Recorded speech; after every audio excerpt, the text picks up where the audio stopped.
everyone. Real pleasure to be here with you all. I just want to say thank you firstly to Jake and everyone at Escape for inviting me here. It's very exciting to be here at the first Escapeverse Live, and I'm very happy to be speaking with you all today.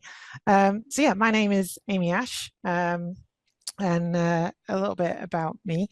So if I can go on to the next slide. Sorry. Yep. So yeah, as I said, I'm a character artist, supervisor, and currently VizDev sculptor. I was the head of characters at Axis Studios for a number of years, and I've been working in this industry across like illustration and animation for about 23 years now. So it's been quite a while. I'm a bit of a dinosaur in the industry now, unfortunately.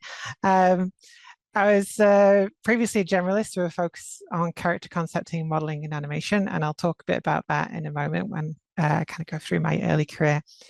Yeah, I decided to specialize in character assets about 7 years ago, and again, we're just going to cover a bit of that. So I'm going to talk about my career and how I ended up where I am today, really, which is currently I'm working as a character visual development artist with Netflix Animation on a new show, which is very exciting. So I'm going to show my show reel now. It's just a short one. Usually in my role as head of characters at Axis, I was involved in pretty much every single project that, was at the studio. But in my show reel, I just tend to kind of stick with things that are that I was very hands-on on, rather than everything that I was involved in. So I'll play that now and I'll give you an idea of the kind of work that I used to do at Axis.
All right, so yeah, this is kind of where my career started out, so to speak. So I grew up in Lancashire, in England, and just north up the coast of a town called Blackpool.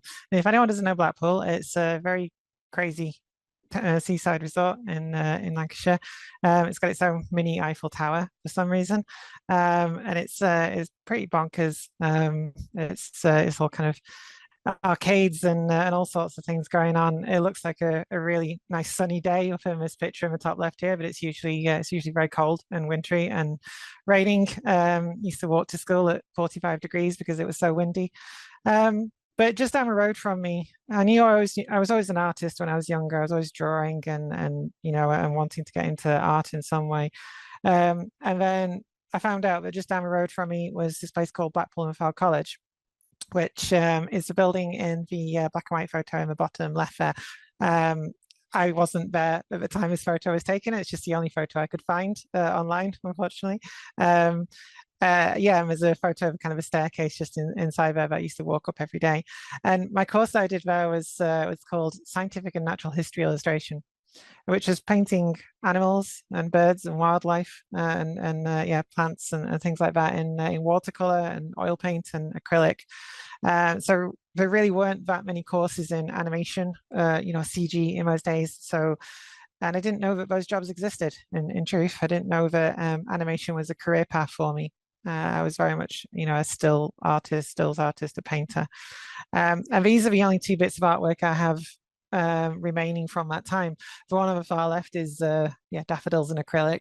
The one in the middle is the one that was more important though. So in my second year, I did a bit of maths and figured out how much I'd need to charge per hour to you know to make it as an illustrator in watercolor, and it was way too high.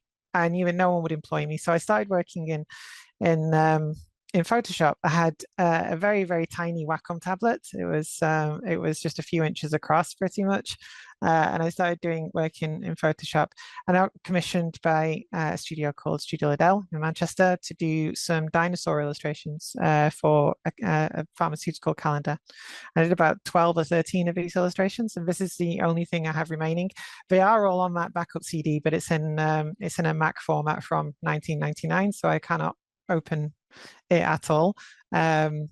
I've still got it pinned to my notice board here as a reminder, that CD. But yeah, I can't get the data off it at all. And that was quite transformational for me because I realized how much faster I could work digitally. You know, I was doing illustrations in 2 days instead of 7 or 8. So it was a big big change for me, and it was my first freelance project as well, whilst I was still at college. That led to me getting a job as a texture artist and illustrator out of college. And the first place I went to was a company called Real Time, which also were based in Blackpool. And I started working there, and later went back to Studio Liddell and carried on working in illustration. And a lot of this is a combination of 3D and 2D. So there'll be 3D and then taking that into rendering it, lighting it, rendering it, taking it into Photoshop and working over the top of it, and retouching it. And that was very much in the advertising space. We did some box art for games and things like that. Nobody remembers the I think it's like 2002 game, The Great Escape, but it was a very proud moment for me when I was very young, you know, having my artwork on the front of a game. And I think the one in the top right there, the image of Steve McQueen there, I cringe looking at it now, but it was in Edge magazine, and I remember being very proud of that at the time. It was a big milestone for me. Um, Eventually, Studio Liddell started moving into animation, so we went into children's animation. We started doing that. And I've been learning 3D on the job because I came on, you know, just as a texture artist and illustrator and very much a 2D artist. I started learning 3D and 3D modeling, and I realized I could do it. You know, it's something I could actually do, and I could do quite quickly. So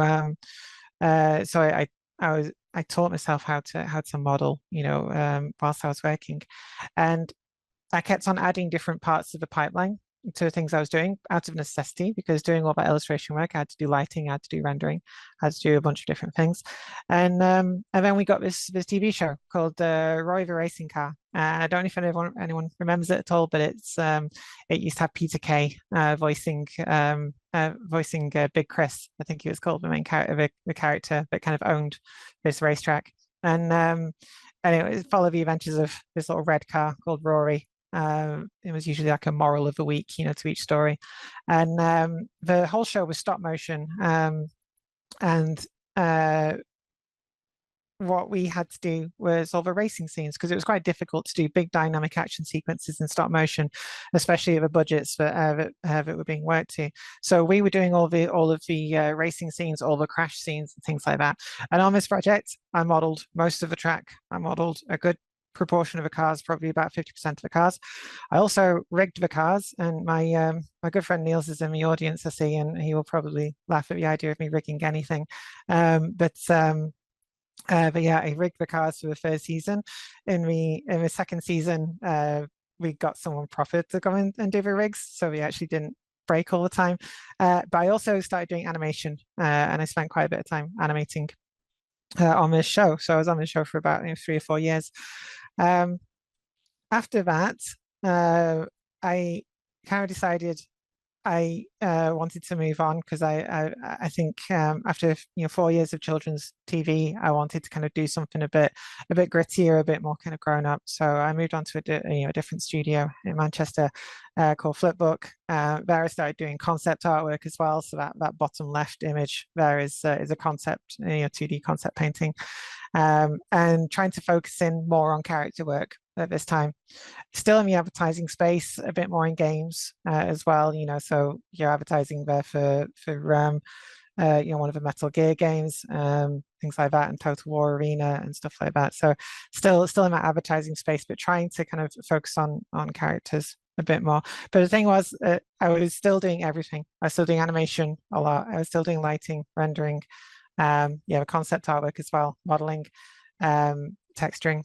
And I was starting to become a bit generalist. And I realized that I was good at I was okay at a lot of things, but what I really wanted to do was focus on something and be excellent at one thing. And the two things that were most important to me were animation and character modeling.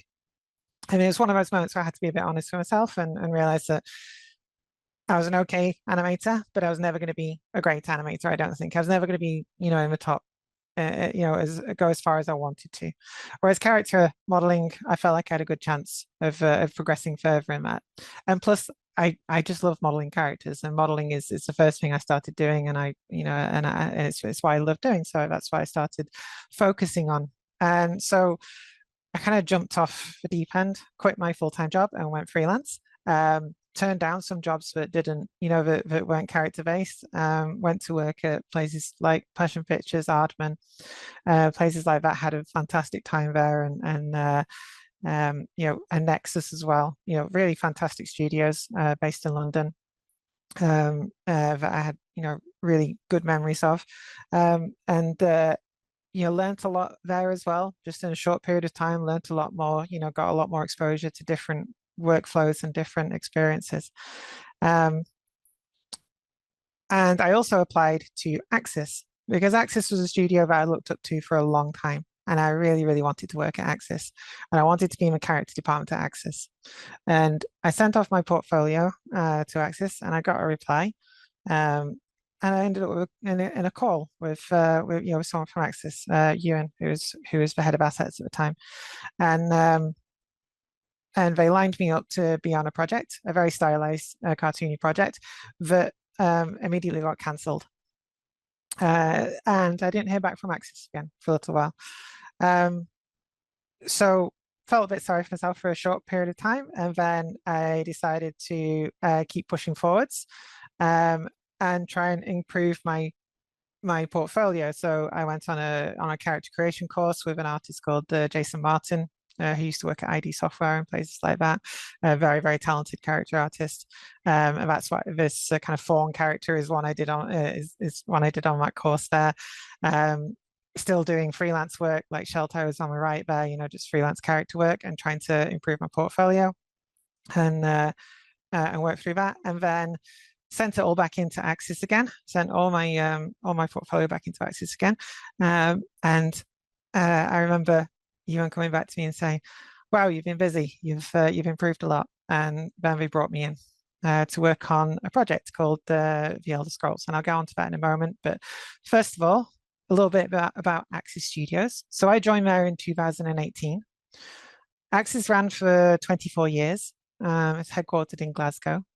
At its height, it was over 400 in number. I think at one point it actually peaked at 500. Team members based all around the world. So especially after COVID. Before COVID, we were a lot more local. There's a lot more people in the studio. After COVID, when we realized that we could work remotely and have people, working remotely, then we were able to work with people from all over Europe, America, everywhere, and so it really widened the amount of talent we could work with. We created a wide variety of projects, from hyperreal game cinematics to stylized episodic projects. The range of styles, Axis was one of the big draws for me and a lot of other artists as well. It's what I really enjoyed, being able to work on a very realistic project one moment and then move on to a stylized project. It really kept things interesting and fresh.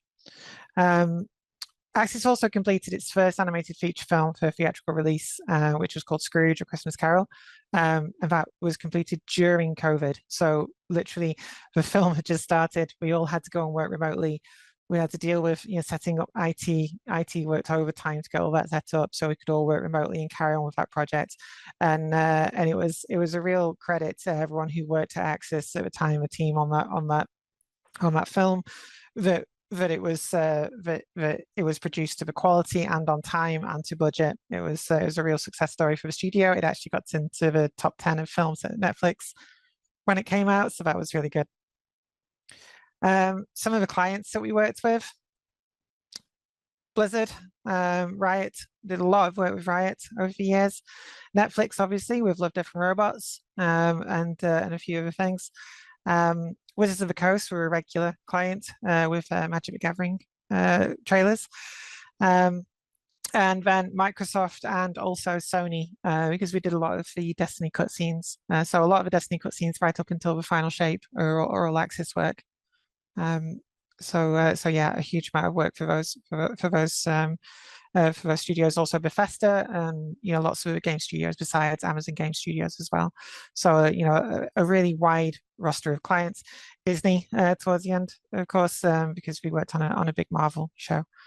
Yeah, really wide range of clients. And when I rocked up at Axis, I still remember my first day very clearly. I was terrified. I was very, very nervous. I had huge imposter syndrome, and I was thinking, what if I mess this up? What if it doesn't go well? And this was the first asset I was given. I was new character artist to the studio, new in the character team. They didn't know how good I was. So the first thing you generally tend to do when new artists, it's quite often, you end up on a prop or something, something to see how good you are, how you can work, you can hit deadlines. So this little amulet here, this kind of star-shaped amulet was my first asset, and this was for the Elder Scrolls cinematic that we worked on, and it was a huge project, lots of artists involved, and my fear of messing this opportunity up meant that I put everything into this amulet. I really did put so much work and effort just to try and impress as much as possible. I hit my deadlines. I worked a little bit extra just to make sure that this is as good as it could be. And on the same project after that, they moved me onto this little spider. So that was cool because I got to go from a prop to a kind of character straight away. And it was only in the show reel for like a few frames. He just kind of crawls out and leads the camera to the action. But I loved working on it, and it was a really proud moment for me. Seeing my work in this Axis trailer in this company that I'd admired for so long.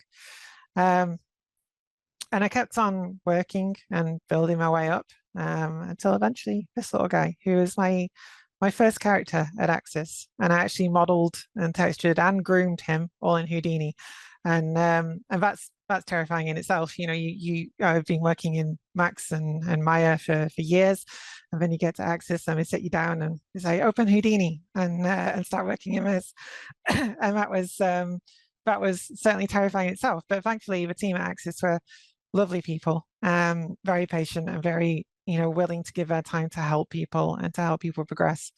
And they helped me out a lot and had a lot of patience with me. And this was he was called Batu in the end. He was called Banyan when we were working on him, but he ended up being called Batu, and he's for a Summoner's War cinematic that we did. And again, another nice moment for me. And I kept on working on characters on characters and working through things until eventually I got promoted to lead character artist when they asked for people to step up to lead. I said, yep, I would love to do that. I want to be a lead character artist. I'd been a lead before at Flipbook and places like that. I had led teams, so I had leadership experience, and I felt like I could do a good job.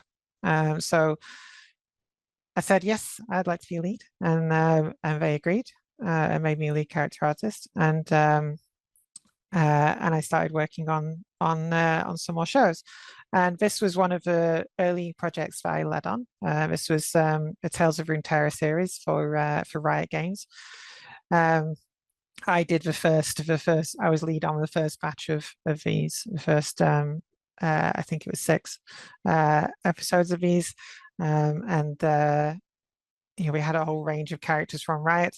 And one of the things that this kind of started to kind of crystallize in my mind, this whole project, was we had artwork from the client that came in, but we didn't necessarily have specific concepts. We just had artwork, of the characters. And what we were finding is doing the normal process of modeling and sending, at 50% finished and then 70% finished. We were finding we were getting quite big design changes at 50%, which obviously wasn't great for our schedule. So what we started doing on this project was doing very fast sculpts of characters early on. So we'd spend a couple of days doing a very fast block out of characters just to get the proportions right and just to kind of, get the kind of like the feel of the character across. And then we send that to clients and the client would say, yeah, that's great. Or, we want to change this slightly and change that slightly. And it meant we were bringing all those comments forward. And so we could react a lot quicker. We hadn't started rigging, so it didn't impact rigging too much, and it just made it a lot easier for us and for the client being able to show them things quicker and sooner up front.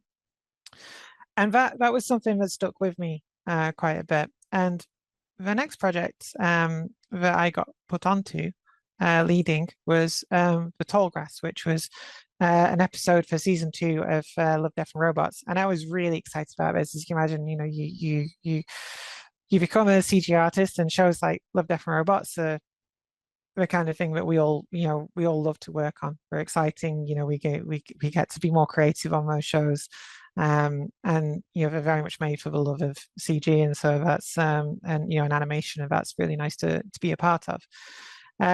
So Tall Grass, like I say, episode in season 2 of Love, Death and Robots. The story, for those who haven't seen it, the story centers around an Englishman in the Victorian era whose train comes to an abrupt halt in a field of grass. And the brief was to create a look similar to concept artwork, but the exact style wasn't specified. It was very much kind of make it painterly. So, challenges on that. We didn't know what we were making at the start. We weren't 100% sure. Painterly is a very, very vague term, and I did eventually ban it when I had enough bandwidth to actually say to people I don't want to hear the word painterly anymore. Then we started to clamp down on it. Say you can't just say something needs to be painterly. We need to be more specific, because that can mean any number of different styles and approaches to things. We had a very small time for look dev, and it was a very small team as well. There was me and 3 or 4 other artists initially, on the project, and those artists were spread amongst different departments. So the CG supervisor, someone in lighting, and so on. So we had to define that style and then figure out how we actually do that across 10 minutes of animation. And we really needed to be able to communicate Laird's character through that style and through the asset as well. So the whole idea of the piece is that he's very, very straight-laced. He's very ordered and has is very kind of scientifically based and rigid worldview. And the events of the show break all that apart for him. So his life, it can be very much divided into before this event and after this event, and how he sees the world, because everything he sees in the course of this episode completely goes against everything that he believes and understands about his world. So again, we started to think about how do we front load those creative decisions? How do we make sure that we're giving ourselves time to explore things and make mistakes and try and figure out the character? So we started thinking about the fast sculpts again, and we also wanted to do a vertical slice so we could make sure that the style was working. So some of the sculpts that we were working on, we worked with, it was myself working with a very, very excellent sculptor called James W. Kane, who mainly works in collectibles now and things like that. Staggering work if you want to check his work out. Very nice guy as well.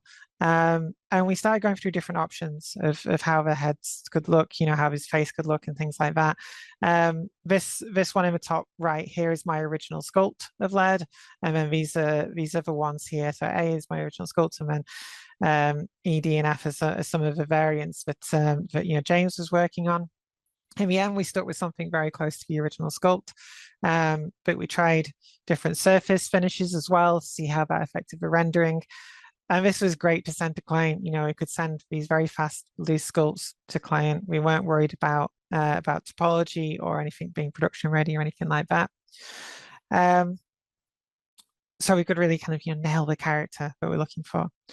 And what what we ended up with was this sculpt here, and this is actually from a production model, and he's very faceted. It's probably difficult to see at the resolution here, but he's got all this faceting in his in his model, and it's very kind of and that helped break up the shadows, for this painterly look.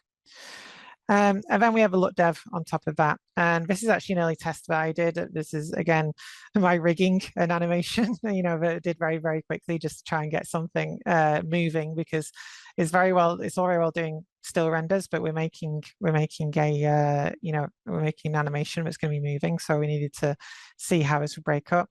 And the actual way of breaking up the shadows here was starting to work, but it was too busy. So technically it's working, artistically it wasn't. So I went through lots of different iterations with that, with the back and forth of textures, and the textures that were breaking up the shadows, just to try and find the right balance and how it worked in the shader. And this was our vertical slice that we ended up with for the show. And that show is pretty much in the show now. It's that moment where you can all breathe a sigh of relief. It's working. The lighting department weren't complaining too much about what we were giving to them, and it was looking good, and the client was happy, director was happy. So we were in a good place, and this project really taught me a lot, about not being too rigid in the way that I work, about breaking out and trying different things, about trying to find new approaches to how we work. So it was a real formative project for me. And what was also happening at the time was Axis started to consider making a new role called the character supervisor, because previously we've been a head of assets, and then we've just been leads, lead environment artist, lead character artist, and we wanted someone to oversee the character department and give it a bit more focus. And my manager at the time suggested that I apply for that process, and at the end of that process, they gave the character supervisor job to someone else, but what they did was make me head of characters instead. We actually created a new head of character role, and make me head of characters. So I was the first head of characters at Axis, and this was happening whilst the tall grass was being created. So it was quite a stressful time for me, doing this very intense project and stepping up into this new role, heading up the entire character department. Real honor for me, very exciting. But lots of work to do. So a little bit about the character department at Axis. So it encompassed character modeling, surfacing, and groom, as well as character props. And a character prop is anything that a character can pick up and hold, will interact with, basically. Consisted of 15 to 40 artists, depending on project requirements. And the team was a mix of character generalists and specialists. So we had some people who would cover, modeling and surfacing, some people who only cover surfacing, some people who do modeling and groom, and some people who only did groom. Groom was very specialized in Axis because we worked in Houdini. So it was quite technical and was quite a steep learning curve to that. And again, just like Axis, we created all sorts of different styles, hyperreal to cel-shaded characters, and the team was often involved in helping develop new styles and techniques. The department philosophy, and we did have a philosophy, and it's something I really tried, myself and the other people in the team really tried to kind of enforce and encourage over the years, was the main thing is obviously excellence within budgets through evolution. So we welcomed new techniques and workflows when new people came in, new ideas, and the new people who bring those new ideas. And we also wanted a culture of honest and constructive feedback, between the team, being able to say this could be, this could be improved by doing this. Obviously, the key there is in constructive feedback. You always want to be saying something that actually helps progress the asset. Saying something is bad is not feedback. It's just unhelpful. It's just demoralizing. Creativity with those fast sculpts. And then the next big thing that is something that is very important to to me and the way that I want to approach characters then and now and for the future, which is story-driven choices in modeling, surfacing, and groom.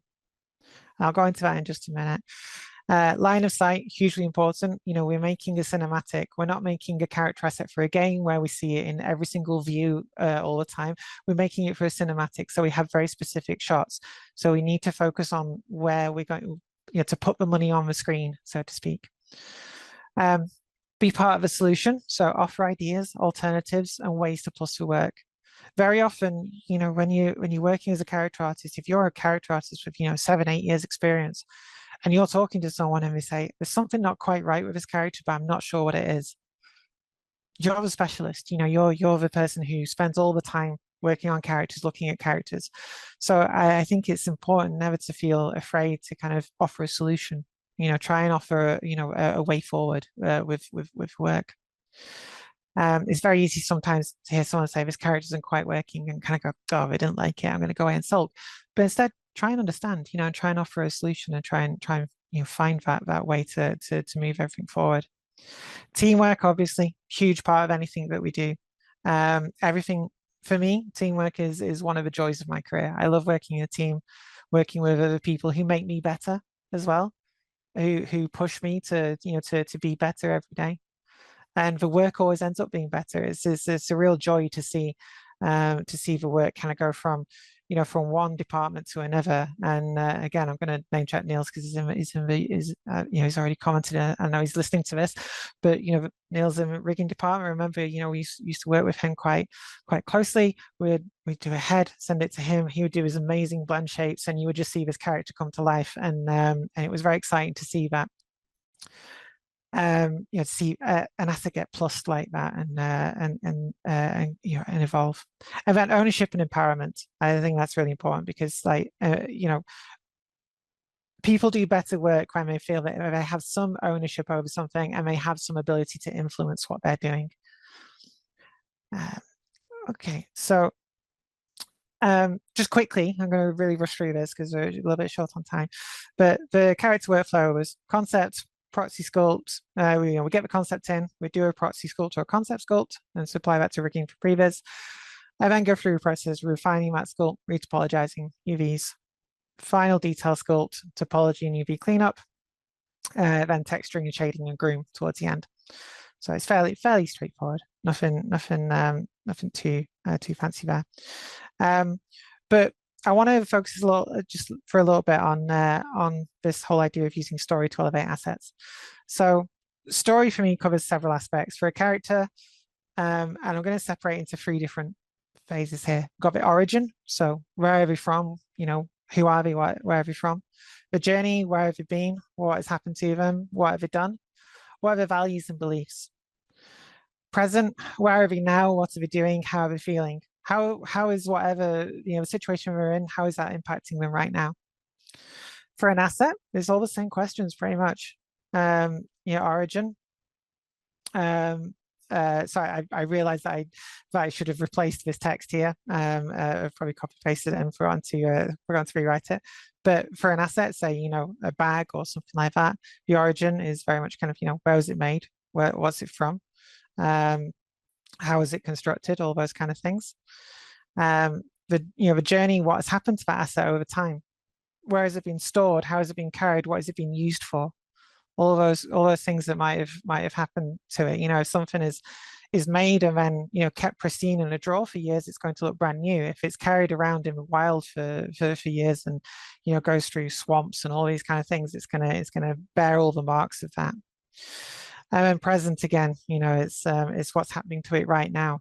Is it in a muddy environment? Is it in a dry, sandy environment? All those things that are going to impact decisions that you make when you're sculpting it, when you're texturing it, all those different things.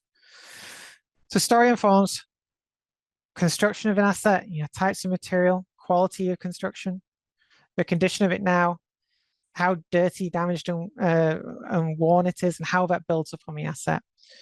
And this is what you can use to elevate assets, because as soon as you start to just put dirt on something, if you don't think about how that is being applied, about the logic of where that would build up, about the logic of how wear would build up on things, then it's not going to be convincing. You're just going to end up with something that doesn't look good, that doesn't feel good, that doesn't feel realistic.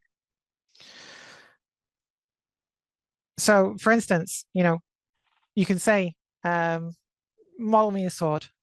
But we all know that, a sword can have so many different interpretations, and all of these swords tell a different story.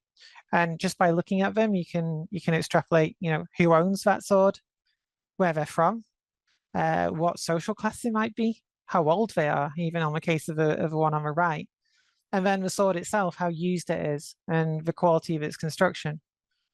The one on the left there has probably seen a lot of use. It's probably, someone of a lower class, a soldier maybe, who uses this sword a lot. It's seen a lot of action, a lot of abuse.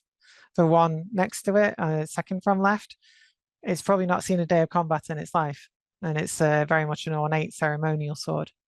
And obviously we've got the samurai, and then on the far right there, children's toy sword. That is going to be completely different again. But it's all that story that you can put into your assets and try and elevate them and really think about what it is you're trying to communicate when you're modeling and when you're texturing and surfacing. Again, this guy here, lots of story in this. We can tell what kind of environment he lives in. We can tell where the dirt builds up, looking at where the dirt builds up on this character. He's obviously kneeling down a lot, so he's got more dirt on his knees and things like that. There's more dirt around the edge of his hood here where he handles that more than the back. He's probably cramming himself into tight spaces quite a lot. So he's got dirt on his back here or he's leaning up against things. It's really thinking about where that dirt would build up and how that informs the story and how it reinforces everything, and how like the environment that he's in impacts that. So really think about those things when you're creating characters and think about, the balance of how you're applying things. So I'm going to have to rush through all these because I'm very tight on time. So we started to apply that to a lot of our assets at Axis, and what we tried to do was try and think about what we're trying to communicate with different assets. So this here is Ajani, and the main thing we wanted to communicate with him specifically was that he's angry. He's very, very angry in this particular cinematic. He's been essentially brainwashed by the Phyrexians, who are like a Borg-like society in Magic the Gathering. So we did this concept sculpt. I did this concept sculpt. It's about a day's work, and that was to try and get the client buy into the shapes because I'd never seen him in 3D before, really, Ajani. So it was the first time I'd seen him, in 3D like this. So we wanted to do a concept sculpt up front to try and avoid a lot of back and forth. And that's a turntable of that sculpt. And this is what we sent to client. Then what we did was we made the decision to make sure that every time we were sending him to client, we were trying to get across some of his personality. So this is the kind of preview that we sent. And this is a work in progress, so the groom wasn't finished in this, but we were sending him with this facial expression on. So the client could, because what we were really scared of was sending it to the client saying, he looks fluffy and he looks cute and we want to pet him. But sending him like this, you don't want to pet that guy, you don't want to get near him, he's probably going to bite you. And that really helped us, in trying to get this signed off. And then if I can advance, and then this is the actual, some of the shots in the final piece. So, a lot of hard work amongst lots of different departments to deliver this. And it was a really successful asset, I think. And applying this logic to everything that we did meant that we could really start to elevate these assets and get assets that really speak to you and really give you a sense of who they are in their story. So we had, guys like Mason's Rats. I didn't do this asset.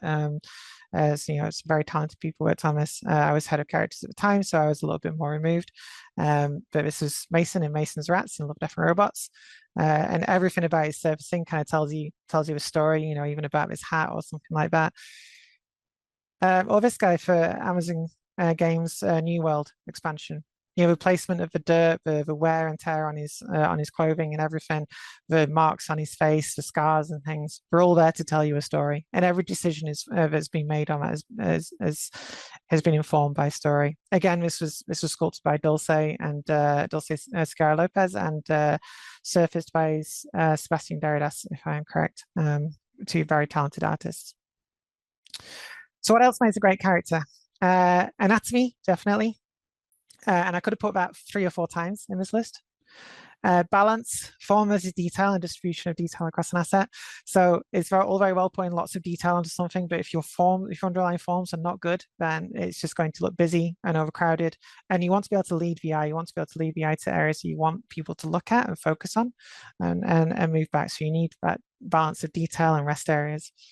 Silhouette, make sure your character is readable, interesting, and the silhouette supports the character's story and personality. Attention to detail, so construction of components, sharp, crisp details where needed, how parts of the asset interact with each other. For instance, a belt over a tunic, you want to see that impact, you want to see how those things impact on each other. Material separation, both in the sculpt and in the surfacing. And that's really important. If everything looks the same, your character looks plasticky. So you want to really make sure that you're really getting that difference between cloth and leather and skin and metal. And technical execution, just simply knowing your craft above anything else. How do we get better? And again, I'm going to have to skip through this quite quickly, but practice, lots and lots of practice whenever you can. Personal projects, and this on the right here is a personal project I did in preparation for the tall grass. I was trying to experiment how faceting, how far I could push a face, using anatomy, fairly believable anatomy, but still pushing and caricaturing a face and using that kind of faceted way of sculpting. Learn from others and be curious and ask questions. That's super important, especially when you're just starting out. Is a lot of people say, I don't want to be annoying, I don't want to ask too many questions, but this is your opportunity. Ask people. Everyone should be happy to help. Study anatomy, and then study anatomy more. If you want to be a character artist, it's the root of everything. And then keep on top of new techniques. It's difficult over the years. I've been doing this for a long time now, and sometimes things crop up, and some junior will come into straight from college, and they'll teach me something because I've not been paying attention. And so it does require work, but it's worth doing. These are some of personal projects I used to try and improve. I did these sculpts here. I did one a week basically. I did one of these sculpts every week just to try and push my head modeling, because it was an area that I was a little bit worried about. So I wanted to get better at head modeling. So I really tried to push that and do these fast sculpts. So not worrying about topology in any of this, and just trying to think about character and trying to think about the anatomy and things like that, and push this, and a mix of likeness and things like that, and different challenges with each I was trying to get. And then some other work that I was doing, personal work. So this one on the left here was actually ended up on the on the Mari the Mari splash page when when you load up Mari for Mari 6. And then this was a character I did for a No One tutorial. And again, trying to set myself certain challenges and trying to push certain skills that I felt I was lacking at the time. What's next? So obviously, as you all know, Axis went under last year, went into administration last year. And as I say, I'm now working in visual development sculpting. There's other things on the horizon that I'm excited about. But it's been an opportunity for a little bit of reinvention as well, and to take some of those skills that I learned at Axis and apply them to something new and learn a new different aspect of the industry. So that's really exciting for me, and moving forwards, and just using it as an opportunity to try and move forwards as much as anything, as upsetting as it was at the time when it happened. So that's me. Thank you very much. I'm sorry I had to rush through a few little bits there, but I hope you enjoyed the talk. I hope it was useful.